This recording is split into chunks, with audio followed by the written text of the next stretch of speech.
ডিব্ৰুগড় এখন ঐতিহাসিক চহৰ। চাহনগৰী হিচাপে বিশ্ববাসীৰ ওচৰত চিনাকি। মহাবাহু ব্ৰহ্মপুত্ৰৰ কাষতে লাগি থকা এখন ঐতিহ্যমণ্ডিত চহৰ ডিব্ৰুগড় চহৰ। কিন্তু ব্ৰিটিছ শাসনকালৰ তেতিয়াৰ দিনৰ ডিব্ৰুগড় আৰু বৰ্তমানৰ যান্ত্ৰিকতাৰ ধামখুমীয়াত বিভিন্ন সমস্যাৰে ভাৰাক্ৰান্ত ডিব্ৰুগড় চহৰখনক লৈ প্ৰথম খবৰ এক বিশেষ প্ৰতিবেদন। কি আছিল, কি হৈছে আৰু কি কৰিবলগীয়া আছে। কাৰণ গুৱাহাটীৰ পাছতেই মহানগৰীলৈ উন্নীত হৈছে ঐতিহ্যমণ্ডিত ডিব্ৰুগড় চহৰ। ডিব্ৰুগড়খনত অতিকৈ প্ৰয়োজন হৈছে এক মাষ্টাৰ প্লেনৰ। নমস্কাৰ, প্ৰথম খবৰৰ বিশেষ অনুষ্ঠান ৰিপৰ্টাৰ্ছ ডায়েৰীলৈ মই অৰিন্দ্ৰম গগৈয়ে স্বাগতম জনাইছোঁ। ৰিপৰ্টাৰ্ছ ডায়েৰীৰ আজিৰ মূল বিষয়বস্তু হৈছে উত্তৰ পূৰ্বাঞ্চলৰ প্ৰথমখন পৌৰসভা ব্ৰিটিছৰ শাসনকালত ডিব্ৰুগড়তে কিয় স্থাপন কৰা হৈছিল। কেৱল পৌৰসভাই নহয়, ভাৰতবৰ্ষৰ দ্বিতীয়টো অৰ্থাৎ উত্তৰ পূৰ্বাঞ্চলৰ প্ৰথমটো ৰেল ষ্টেচন ব্ৰিটিছৰ শাসনকালত স্থাপন কৰিছিল এই ঐতিহ্যমণ্ডিত ডিব্ৰুগড় চহৰতেই। উত্তৰ পূৰ্বাঞ্চলৰ ডিব্ৰুগড় চহৰখনকে কিয় প্ৰাধান্য দিছিল ব্ৰিটিছসকলে, আহক সকলোবোৰ সামৰি আজি ৰিপৰ্টাৰ্ছ ডায়েৰী অনুষ্ঠানৰ মাজলৈ সোমাই যাওঁ।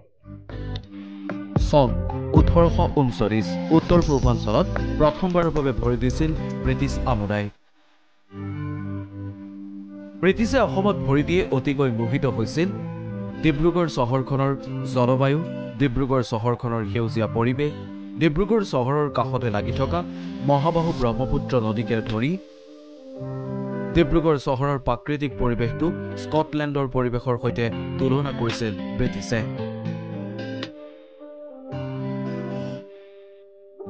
কেৱল প্ৰাকৃতিক পৰিৱেশত মোহিত হোৱাই নহয়, ডিব্ৰুগড়ৰ খনিজ সম্পদ, তেল, কয়লা, বিশ্ববিখ্যাত চাহ বাগান, প্ৰাকৃতিকভাৱে চহকী চহৰখনতেই দৃষ্টি পৰিছিল ব্ৰিটিছৰ।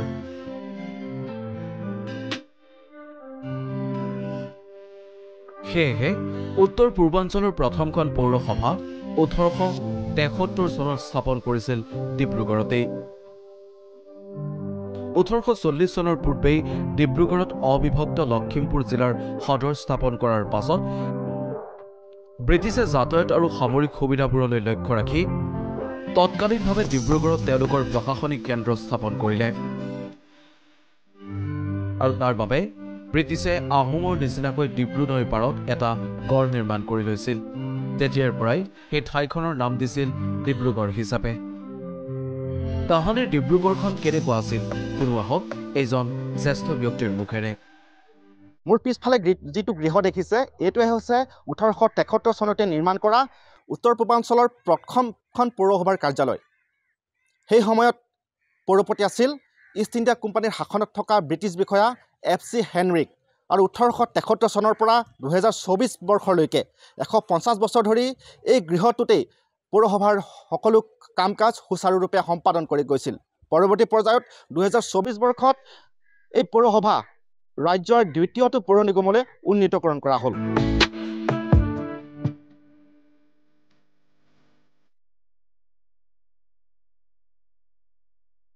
ডিব্ৰু নদী আছিল, ডিব্ৰু নদী কিনাৰতে ডিব্ৰুগড়। সেই সময়ত ইংৰাজবিলাকে চাহ বাগান লগাওঁতে যিবিলাক লেবাৰ আনিছিল সেইবিলাক তেওঁলোক আহিছিল ঝাৰখণ্ডৰ পৰা আহিছিল, আগৰ বিহাৰ, উৰিষ্যাৰ পৰাও আহিছিল, পিছত গৈ তেলেংগানাৰ পৰাও আনিছে। তেওঁলোকে এক্সকাভেশ্যন মানে আৰম্ভ কৰিলে মেনুৱেলি। সেই সময়ত ইংৰাজ তেওঁলোক বহি গ'ল আৰু যেতিয়া খান্দিছে, এক্সকাভেট কৰিছে লেবাৰসকলে, দে ইউজ টু তেওঁলোকে এনকাৰেজ কৰিছিল dig boys dig. This is how Digboi name came. তাৰপিছত ডিগবৈ আছাম অইল কোম্পানী হ'ল। তাত অসমৰ আছাম অইল কোম্পানীৰ ৰিফাইনেৰী যিটো, সেইটো মানে পৃথিৱীতে প্ৰথম ৰিফাইনেৰী। কাৰণ সেই সময়ত ইংৰাজসকল পৃথিৱীৰ সকলো জেগাতে আছিল, তেওঁলোকৰ আধিপত্য আছিল বা শাসন আছিল। চাহ বাগান আৰু অইল, লগতে টিম্বাৰো আছিল। তাৰপিছত তেওঁলোকে মাৰ্কেট আৰু যিটোত মানে কয়লা শুনি পালে, কয়লা উলিয়াবলৈ ধৰিলে। মেনুৱেলি সেইবিলাক পিছত গৈ পেলাই মেকানাইজ হ'ল গতিকে এই একেটা ডিষ্ট্ৰিক্টতে ডিব্ৰুগড়ৰ নামটো ডিব্ৰুগড় টাউনৰ নাম কিন্তু ডিষ্ট্ৰিক্ট আছিল লখিমপুৰ ডিব্ৰুগড় টাউনত শ্বিলঙৰ পৰা এজন কমিশ্যনাৰ আহিলে ইংৰাজ ভিজিট কৰিছে first time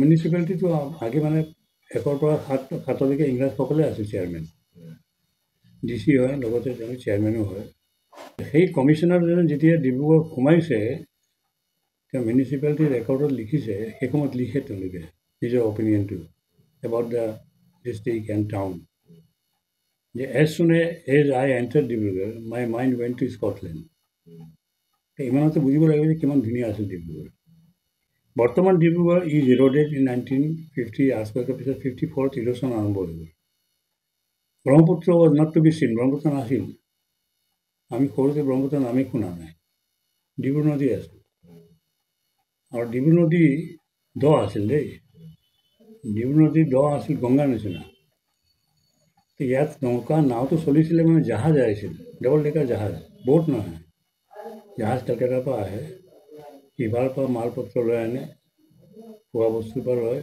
all types of items হয় ডিব্ৰুগড়খন অতিকৈ বিজ্ঞানসন্মতভাৱে গঢ়িছিল ব্ৰিটিছে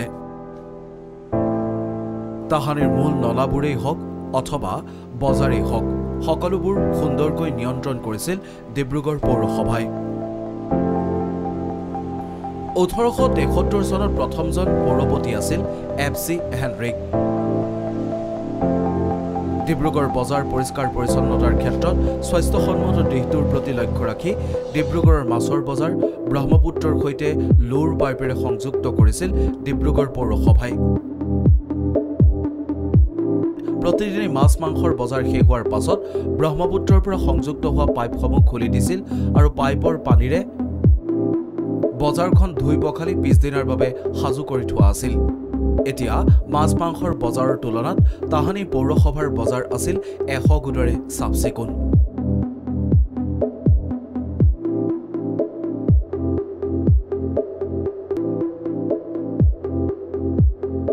ডিব্ৰুগড়ৰ প্ৰতিটো গলি সুন্দৰকৈ নিৰ্মাণ কৰিছিল পৌৰসভাই দেখিবলৈ কিমান যে সুন্দৰ আছিল ডিব্ৰুগড়ৰ তাহানিৰ গলিবোৰ এতিয়া আহোঁ বৰ্তমানৰ ডিব্ৰুগড় পৌৰ নিগমৰ বজাৰখন আৰু তাহানিৰ ব্ৰিটিছ শাসনকালৰ পৌৰসভাৰ বজাৰখনলৈ ডিব্ৰুগড় নিউ মাৰ্কেট কলকাতাৰ বজাৰৰ সৈতে একে আছিল যাৰ বাবে ব্ৰিটিছে নামাকৰণ কৰিছিল নিউ মাৰ্কেট হিচাপে কাৰণ যেতিয়া ৰেল আৰু জাহাজ চলিছিল তেতিয়া বহিৰাজ্যৰ পৰা অহা সামগ্ৰীসমূহ বিক্ৰী কৰিছিল নিউ মাৰ্কেট হিচাপে বহিৰাজ্যৰ নতুন সামগ্ৰী উপলব্ধ আছিল নিউ মাৰ্কেটত ডিব্ৰুগড়ৰ মাছ মাংসৰ বজাৰখন এদিনীয়া মানুহ সোমালে নাক কুচাই যোৱাটো খাটাং কাৰণ সকলোৱে কয় ডিব্ৰুগড় মাছ মাংসৰ বজাৰ অস্বাস্থ্যকৰ আৰু লেতেৰা ব্ৰিটিছে যেনেকৈ বজাৰ শেষ হোৱাৰ পাছত পানীৰ পাইপেৰে বজাৰখন ধোৱা পখলাৰ ব্যৱস্থা কৰিছিল ব্ৰিটিছৰ পৰা কিবা এটা শিক্ষা লওক ডিব্ৰুগড় পৌৰ নিগমে বজাৰখন ঠিকেই আছে কিন্তু এক প্ৰকাৰ ক'ব লাগিব চাফ চিকুণতাৰ অভাৱ যথেষ্ট কদৰ্য অৱস্থাতে মাছ বিক্ৰী হয় ইয়াত আৰু তাৰ বাবে আচলতে মাছৰ পৰা পানীৰ পৰা উপজা যিসমূহ বীজাণু থাকে ধৰক সেইবোৰ বঢ়াৰ সম্ভাৱনা আছে আৰু এই ক্ষেত্ৰত নিয়ন্ত্ৰিত যিসকল নিয়ন্ত্ৰণ কৰে বজাৰখন তেওঁলোকৰ খুব দায়িত্ব আছে বুলি ভাবোঁ খুব লেতেৰা অতিপাত লেতেৰা আৰু এই লেতেৰা বজাৰৰ পৰাই মাছ কিনি মানুহে ঘৰলৈ লৈ যায় হয়তো লগত বেমাৰৰ বীজাণুও লৈ যায় এইবোৰ কথা আচলতে ডিব্ৰুগড় পৌৰ নিগম এতিয়া নিগম হয় যথেষ্ট উন্নত কৰ কাটালো বহুত বেছি তেওঁলোকে সেই কৰ কাটাল অনুযায়ী যিখিনি কাম কৰিব লাগে সেইখিনি আচলতে কৰিব লাগে বুলি ভাবোঁ আৰু বজাৰখনৰ লেচি বা ইত্যাদি যাৰ দায়িত্বত থাকে সেইখিনি কামো তেওঁলোকে চাব লাগে বুলি ভাবোঁ ডিব্ৰুগড়ৰ প্ৰথম পৌৰপতি FC হেনৰিকৰ নেতৃত্বত 1873 চনত আছিল মাত্ৰ 4টা ৱাৰ্ড সেই সময়ত ডিব্ৰুগড়ৰ জনসংখ্যা আছিল মাত্ৰ 3868 জন তাৰ পাছত বৃদ্ধি হৈ গৈ 10টা ৱাৰ্ড 1950 চনত হোৱা 8.6 ৰিক্টাৰ স্কেলৰ প্ৰবল ভূমিকম্পৰ ফলত ডিব্ৰুগড় 4 ভাগৰ 3 অংশ যাহ যায় ব্ৰহ্মপুত্ৰ নৈৰ বুকুত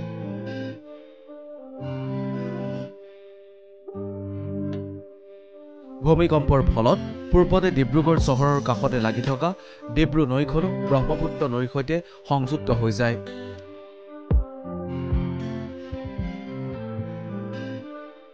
পূৰ্বতে ডিব্ৰুগড় চহৰতকৈ বহু তলত থকা ডিব্ৰু নৈৰ জলপৃষ্ঠ ভূমিকম্পৰ ফলত ব্ৰহ্মপুত্ৰ নৈৰ সৈতে সংযুক্ত হৈ ডিব্ৰুগড় চহৰতকৈ বহু ওপৰলৈ যায় ব্ৰহ্মপুত্ৰ নৈৰ জলপৃষ্ঠ।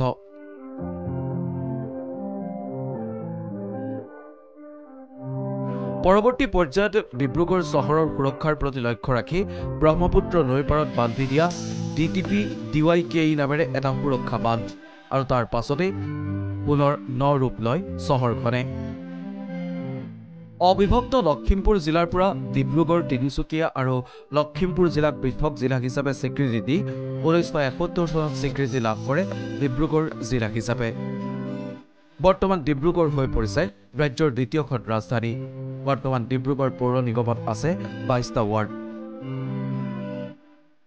বৰ্তমান ডিব্ৰুগড় চহৰৰ জনসংখ্যা হৈছে প্ৰায় 2,10,000 জন।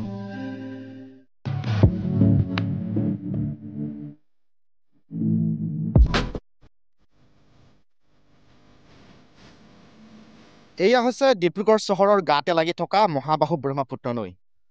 পূৰ্বতে এই স্থানতে প্ৰৱাহমান হৈ আছিল ডিব্ৰু নৈখন। 1950 চনত সংঘটিত হোৱা প্ৰবল ভূমিকম্পৰ ফলত প্ৰায় বিলীন হৈ গ'ল ডিব্ৰু নৈখন ব্ৰহ্মপুত্ৰ নৈৰ সৈতে। কেৱল সেয়াই নহয়, ডিব্ৰুগড় চহৰৰ প্ৰায় 4 3 অংশ জাহ গ'ল ব্ৰহ্মপুত্ৰ নৈৰ বুকুত। এইখিনিতে সময় হৈছে ক্ষন্তেক সময় বাণিজ্যিক বিৰতিৰ পাছত লৈ আহিম আপোনালোকলৈ ভাৰতবৰ্ষৰ দ্বিতীয়টো ৰেল ষ্টেচন, অৰ্থাৎ উত্তৰ পূৰ্বাঞ্চলৰ প্ৰথমটো ৰেল ষ্টেচন ডিব্ৰুগড় চহৰতে কিয় স্থাপন কৰিছিল ব্ৰিটিছসকলে। আহক ক্ষন্তেক বাণিজ্যিক বিৰতি লওঁ।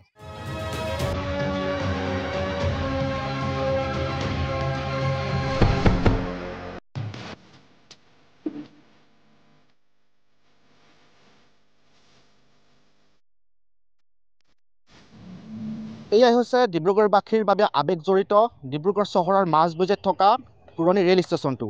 আৱেগ বুলি এইকাৰণে কৈছোঁ, ব্ৰিটিছৰ শাসনকালত ভাৰতবৰ্ষৰ দ্বিতীয়টো অৰ্থাৎ উত্তৰ পূৰ্বাঞ্চলৰ প্ৰথমটো ৰেল ষ্টেচন ডিব্ৰুগড় চহৰৰ মাজমজিয়াতে স্থাপন কৰিছিল ব্ৰিটিছসকলে। বৰ্তমান ক্ৰমবৰ্ধমান জনসংখ্যা আৰু সংকুচিত হৈ অহা চহৰখনৰ বাবে এই ষ্টেচনটো বৰ্তমান বাণীপুৰলৈকে স্থানান্তৰিত কৰা হ'ল। কিন্তু চহৰখনৰ মাজভাগত থকা যিসমূহ ৰেলৱে ট্ৰেকিং আছে, সকলো ট্ৰেকিং উঠাই চহৰখনক এটা সুসজ্জিত ৰূপত সুন্দৰভাৱে স্থাপন কৰিবৰ কাৰণে সকলোৱে এতিয়া আহ্বান জনাইছে। আৰু এই ষ্টেচনটো বৰ্তমান সংৰক্ষণ কৰি এটা মিউজিয়াম সদৃশ অৰ্থাৎ এটা মিউজিয়াম আকাৰে নিৰ্মাণ কৰিবলৈ এতিয়া ডিব্ৰুগড়বাসীয়ে সকলোৱে আহ্বান জনাইছে। ডিব্ৰুগড়ৰ খনিজ সম্পদ, কয়লা, পেট্ৰলিয়াম আদি কৰি বিশ্ববিখ্যাত অসমৰ চাহপাত আৰু আন সকলোবোৰৰ প্ৰতি লক্ষ্য ৰাখি উত্তৰ পূৰ্বাঞ্চলৰ প্ৰথমখন চহৰ হিচাপে স্বীকৃত ডিব্ৰুগড় চহৰতেই ভাৰতবৰ্ষৰ দ্বিতীয়টো আৰু উত্তৰ পূবৰ প্ৰথমটো ৰেল ষ্টেচন স্থাপন কৰিছিল ডিব্ৰুগড় চহৰৰ মাজমজিয়াত, যাতে লিডু মাৰ্ঘেৰিটাৰ পৰা অহা খনিজ সম্পদসমূহ, চাহ বাগানৰ পাত আৰু অন্যান্য সামগ্ৰীসমূহ অন্যান্য ঠাইলৈ ৰপ্তানি হৈছিল ৰেল আৰু ব্ৰহ্মপুত্ৰ নৈৰ জাহাজৰ জৰিয়তে।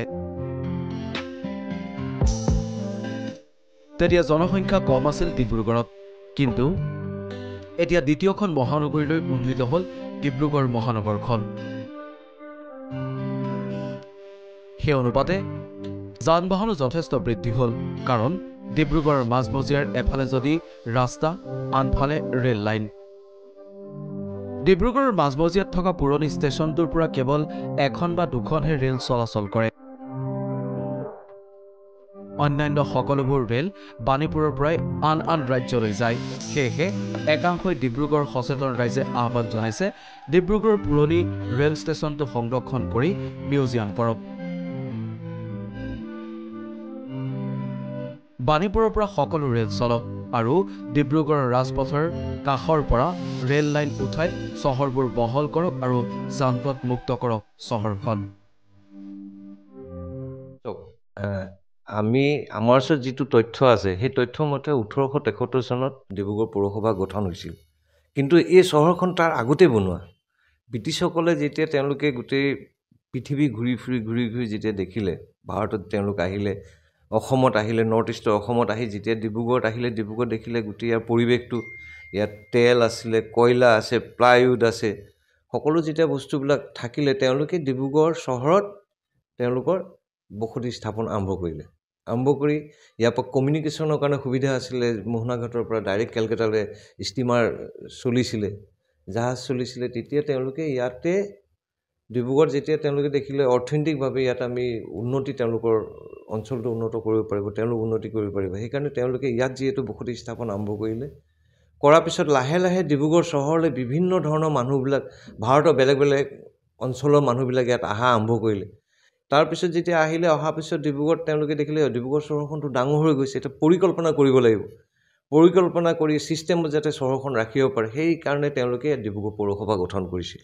1873 চনত জন FC হেনৰিক প্ৰথম চেয়াৰমেন আছিল তাৰপিছত পৰ্যায়ক্ৰমে এনেধৰণৰ চলি গ'ল চলাৰ পিছত লাহে লাহে ডিব্ৰুগড় চহৰখনত পৰিকল্পনাৰ মাজেৰে তেওঁলোকে ক'ৰবাত এটা এইটো ইয়াত এটা ৰাস্তা আছে কনভয় ৰোড আমি যিটো জানো সেই ৰাস্তাটো সেই সময়ত ব্ৰিটিছে মানে যে যুদ্ধৰ গাড়ীবিলাক অহা যোৱা কৰা বা এনেধৰণৰ চহৰৰ মাজত যিকোনো গাড়ী সোমাব দিয়া নাছিল একচুৱেলি আমাৰ দুৰ্ভাগ্য যে 1950 চনৰ ভূমিকম্পত আমাৰ ডিব্ৰুগড় মূল চহৰখন নদীৰ মাজত গুচি গ'লগৈ গতিকে এতিয়া লাহে লাহে সেইবিলাক বস্তু নাইকিয়া হৈ গ'ল যদিও এতিয়া লাহে লাহে পুনৰ আমি উজ্জীৱিত হ'বলৈ আৰম্ভ কৰিছোঁ বৰ্তমান চৰকাৰৰ দিনত আমাক যথেষ্টখিনি কৰা হৈছে ডিব্ৰুগড় মিনি ছেক্ৰেটেৰিয়েট বনোৱা CM অফিচ বনালে এতিয়া লাহেকৈ ডিব্ৰুগড় দ্বিতীয় ৰাজধানী হিচাপে ঘোষণা কৰিছে মাননীয় মুখ্যমন্ত্ৰী হেমন্ত বিশ্ব শৰ্মা ডাঙৰীয়াই গতিকে ইয়াত ডিব্ৰুগড় উত্তৰ পূৰ্বাঞ্চলৰ বেলেগৰ লগত ডিব্ৰুগড় চহৰখন সেইকাৰণে নিমিলে ইয়াত সকলো ধৰণৰ বস্তু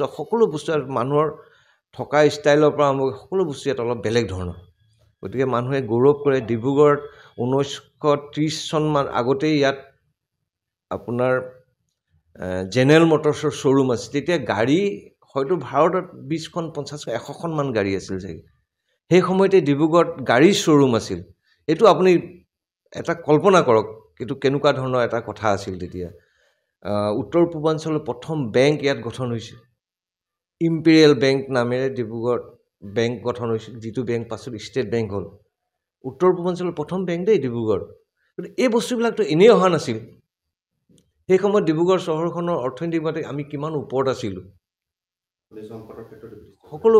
সকলো ক্ষেত্ৰত আপুনি তেল কওক কয়লা কওক বাকী অন্যান্য মূল্যৱান কাঠ কথা কওক সকলো ফালৰ পৰা ডিব্ৰুগড় অবিভক্ত ডিব্ৰুগড় জিলাখন খুব উন্নত আছিল যাৰ কাৰণে ব্ৰিটিছসকলে ইয়াত আহি তেওঁলোকৰ প্ৰথম চহৰ হিচাপে তেওঁলোকে ডিব্ৰুগড় চহৰখন তেওঁলোকে বনাইছিল ৰেল ষ্টেচন সেই মানে ডিব্ৰুগড় চহৰখন গঠন হোৱা মানে ৰেল ষ্টেচন ডিব্ৰুগড় ৰেল লাইনটো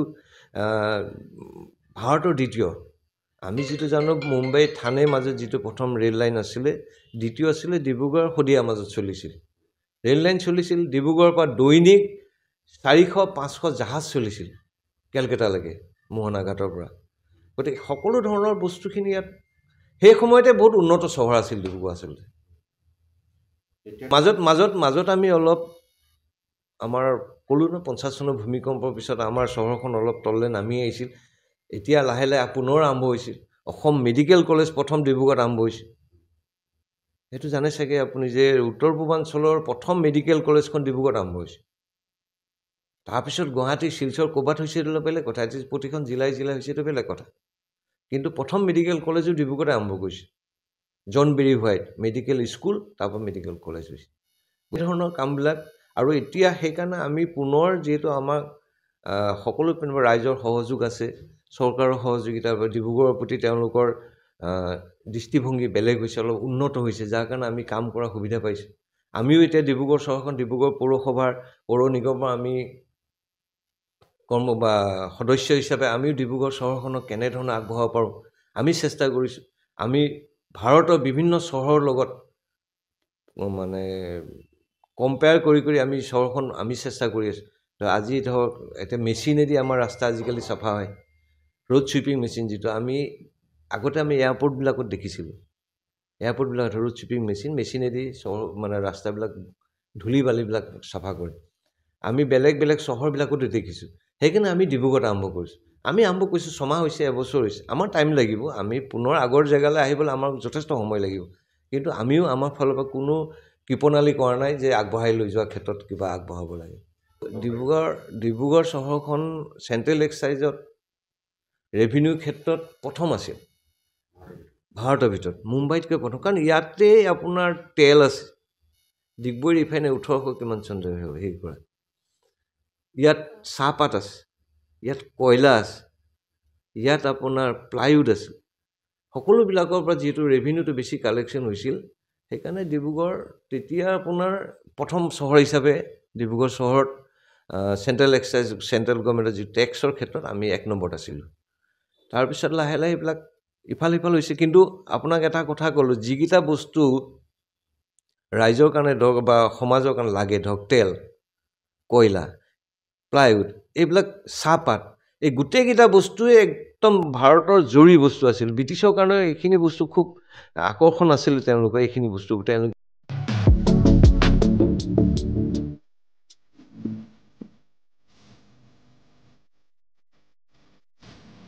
হয়, টাউন ৰেলৱে ষ্টেচন এইটো ভাৰতৰ ভিতৰতে দ্বিতীয় এটা পুৰণি ৰেলৱে ষ্টেচন আৰু উত্তৰ পূব ভাৰতৰ এটাতকৈ পুৰণি ৰেলৱে ষ্টেচন। এই ব্ৰিটিছে 1883 চনতে এইটো স্থাপিত কৰিছিলে আমাৰ ডিব্ৰুগড় টাউনত, আজি প্ৰায় 141 বছৰ আগতে। তেতিয়া ডিব্ৰুগড় চহৰখন এটা কমাৰ্চিয়েল হাব আছিলে, মানে খুব উদ্যোগৰ ক্ষেত্ৰত হওক, আপোনাৰ চাহ, তেল, কয়লা আদি কৰি তেনেকৈ ধৰণৰ এটা বাণিজ্যিক এটা কেন্দ্ৰ আছিলে ডিব্ৰুগড়। সেইকাৰণে এই ষ্টেচনটো তেতিয়া ব্ৰিটিছসকলে তাত মানে ইয়াত ডিব্ৰুগড়ত স্থাপিত কৰিছিলে।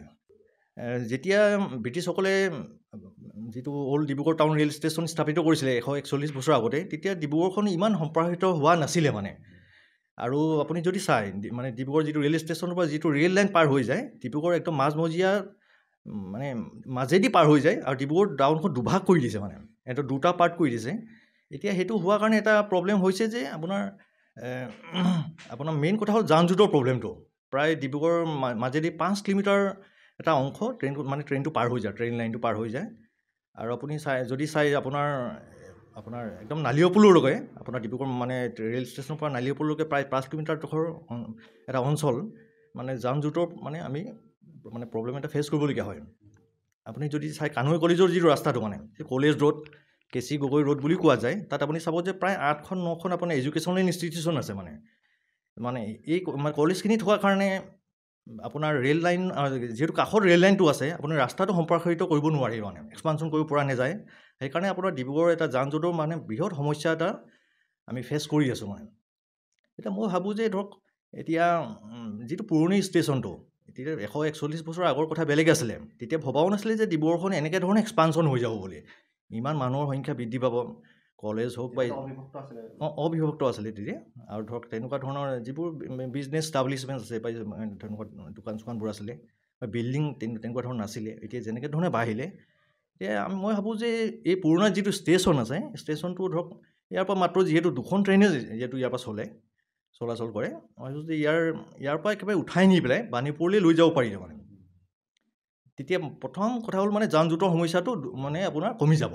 আৰু যিহেতু ডিব্ৰুগড়খন অসমৰ দ্বিতীয় ৰাজধানী কৰিবলৈ গৈ আছে, মানে আৰু অসমৰ দ্বিতীয় চহৰ কৰিবলৈ আগবাঢ়ি আছে, মানে মই ভাবোঁ যে সেইটো এটা কৰিব পাৰে। প্ৰথম যেতিয়া ইয়াৰ পৰা 1883 চনত যেতিয়া স্থাপিত কৰা হৈছিলে, প্ৰথম ডিব্ৰুগড় ষ্টিমাৰ ঘাটৰ পৰা প্ৰথম মাকুমলৈ চলিছিলে, মানে আৰু তাৰপিছত আপোনাৰ তেনেকৈ লিডু, মাৰ্ঘেৰিটা তেনেকৈ চলিলে। ধৰক ইয়াৰ পৰা আপোনাৰ কয়লা ইয়াৰ পৰা সৰবৰাহ কৰিছিলে, তেল সৰবৰাহ কৰিছিলে, মানে সেই বস্তুখিনি তেনেকৈ ধৰণে ভাবিয়ে মানে ব্ৰিটিছে ইয়াত মানে স্থাপিত কৰিছিলে। ইয়াৰ পৰা যিহেতু মানে ট্ৰেইন ছাৰ্ভিচটো তেতিয়া ষ্টাৰ্ট হৈছিলে, তেতিয়া ইমান উন্নত নাছিলে যদিও, গুজ ট্ৰেইন আছিলে, তেনেকৈ ধৰক আপোনাৰ এনেকৈ আমাৰ এইটো অসমৰ এটা পাৰ্ট ধৰক এইটো চাইডে আপোনাৰ লিডু, মাৰ্ঘেৰিটা এইটো চাইডে যায়। তাৰপিছত ইপিনে আপোনাৰ চাগে খুব সময় কেলকাতালৈকেও গৈছিলে, মানে এটা এনে চলি পেলাই তোমাৰ ট্ৰেইনৰ থ্ৰুদিয়ে গৈছিলে আপোনাৰ। ধৰক মানে এটা আছিলে ট্ৰেইন যিটো আপোনাৰ ৰেল বাই থ্ৰু ৰেল ৰোড, আৰু আপোনাৰ যিহেতু ব্ৰহ্মপুত্ৰ নদীখন আছিলে মানে ডিব্ৰুগড় চহৰ কাষতে লাগি আছে, তেতিয়া আপোনাৰ জাহাজৰ থ্ৰুদিও ইয়াত অনা নিয়া কৰিছিলে মানে ব্ৰিটিছসকলে।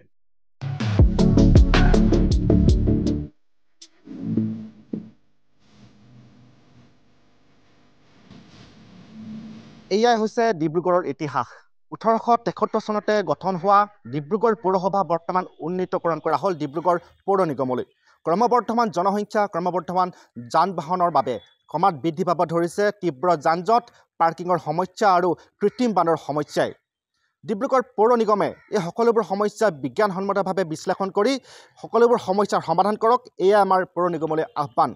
প্ৰিয় দৰ্শক, আজিৰ খণ্ডটি ইমানতে সামৰিছোঁ।